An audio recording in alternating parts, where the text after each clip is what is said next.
Okay, let's move on to another type of strange thing that you might see. I'll label this other strangeness.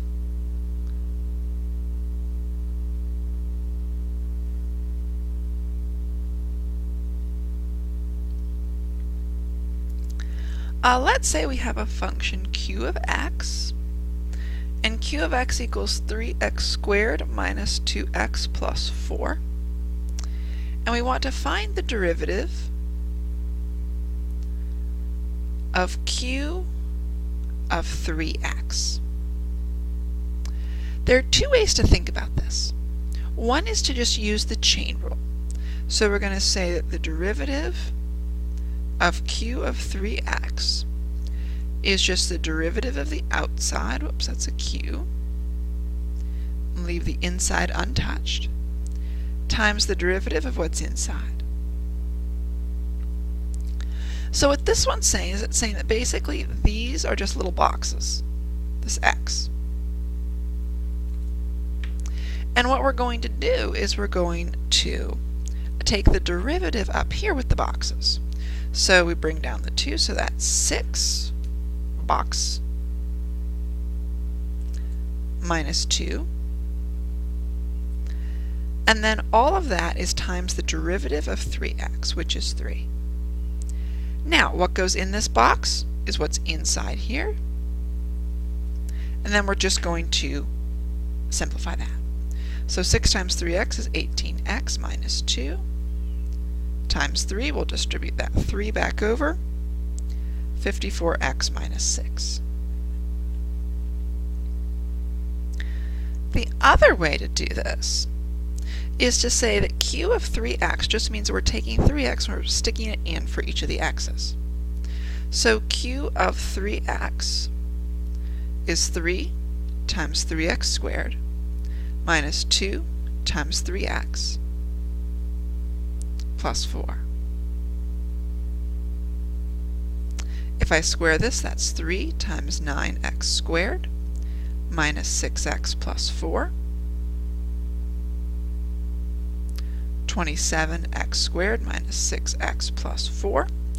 And now when I do the derivative, I bring down the 2, that's 54x minus 6.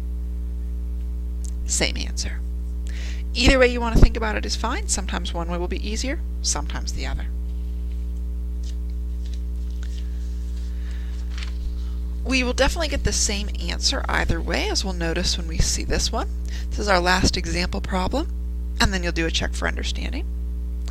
So let's say we've got a function p of x, and that equals 2x squared plus 5x. We want to find the derivative of p of the cosine of x. So one way to do that is to say that the derivative of p of the cosine of x is p prime of cosine of x times the derivative of the cosine of x. And what that would say is just that we're treating what's up here as if it were a box. We're going to take the derivative and we're going to stick the cosine of x in the box. So that means we would have 4 box plus 5. Inside that box is the cosine of x. Then the derivative of cosine of x is simply negative sine of x. So our answer would simply be negative sine of x times 4 cosine x plus 5.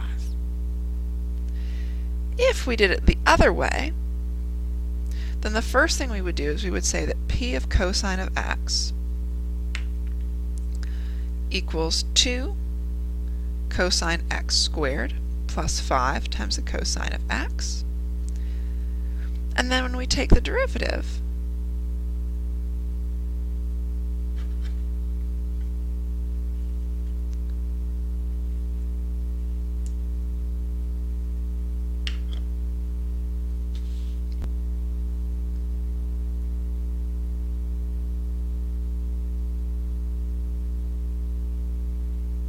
what we would do is we would just be doing that chain rule. So here we've got our box. So we're going to bring that down. 4 cosine of x times the derivative of what's inside, so negative sine of x. And then we're going to take the derivative right over here, so that's 5 negative sine of x. Now, one of the things to notice is that we've got a negative sine of x here, we've got a negative sine of x here. We can factor that out.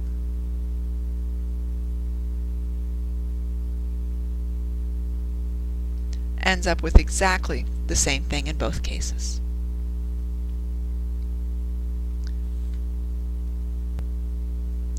Okay, let's have you try a final one on your own.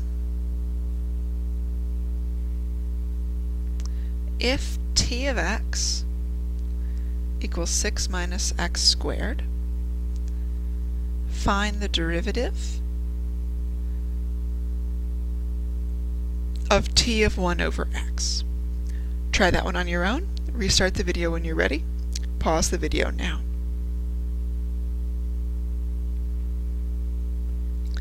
Okay, let's do it this way. Let's do the derivative of t of 1 over x by doing t prime of 1 over x times the derivative of 1 over x. And I'm going to write that as the derivative of x to the negative first power, just because that makes life easier for me.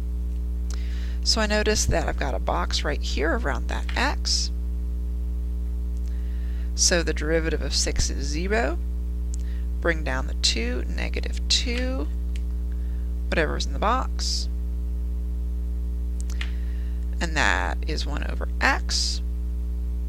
And then we're going to do times the derivative of x to the negative 1. So we'll bring down the negative 1, subtract 1 from the exponent, and let's see what we get. So negative 1 times negative 2 is 2.